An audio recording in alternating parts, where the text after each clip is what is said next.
విద్వేషపూరిత రాజకీయాలకు కర్ణాటక ప్రజలు చర్మగీతం పాడారని TPCC chief Revanth Reddy అన్నారు. ఏ రాష్ట్రం నుంచి బీజేపీ ప్రభుత్వ అవినీతిని ప్రశ్నించినందుకు రాహుల్ గాంధీపై బీజేపీ కక్షగట్టి పదవీ చ్యుతిని చేసిందో అదే రాష్ట్ర ప్రజలు బీజేపీని ఇంటికి పంపించారని ధ్వజమెత్తారు.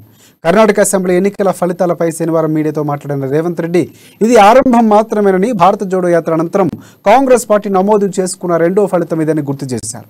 దేశంలో భారత్ జోడో యాత్ర ఫలితాలు కనిపిస్తున్నాయని, కాంగ్రెస్ ప్రభంజనం ఇక్కడతో ఆగిపోదని అన్నారు రేవంత్ రెడ్డి. యాత్రలో రాహుల్ గాంధీ గారు ప్రజలకిచ్చిన పిలుపును కర్ణాటక సమాజం అంతా విశ్వసించి నమ్మి నరేంద్ర మోడీ గారి నాయకత్వాన్ని ఓడించడం జరిగింది. అదే విధంగా అస్థిర రాజకీయాల ద్వారా సుస్థిరంగా తన అధికారాన్ని నిలబెట్టుకోవాలని ఆలోచన చేసి కుట్రలు కుతంత్రాలతో జేడీఎస్ని గెలిపించి హంగ్ శాసనసభను ఏర్పాటు చేయడం ద్వారా భారతీయ జనతా పార్టీ యొక్క మద్దతుతో ప్రభుత్వాన్ని ఏర్పాటు చేసి తన రాజకీయ పబ్బం గడుపుకోవాలనుకున్న కేసీఆర్ ను కూడా కర్ణాటక ప్రజలు తిరస్కరించారు. స్పష్టంగా కేసీఆర్ గారు బీఆర్ఎస్ పార్టీ కార్యక్రమాల్లో పాల్గొన్న కుమారస్వామిని కర్ణాటక రాష్ట్రానికి ముఖ్యమంత్రిగా చెయ్యాలి అని ప్రకటన చేసిండ్రు. కుమారస్వామి గారు కర్ణాటకకు ముఖ్యమంత్రి కావాలి అంటే కర్ణాటక శాసనసభ ఎన్నికలలో హంగ్ ఏర్పడాలి. హంగ్ ఏర్పడినప్పుడే జేడీఎస్ యొక్క పాత్ర క్రియాశీలకమవుతుంది అక్కడి రాజకీయాలలో.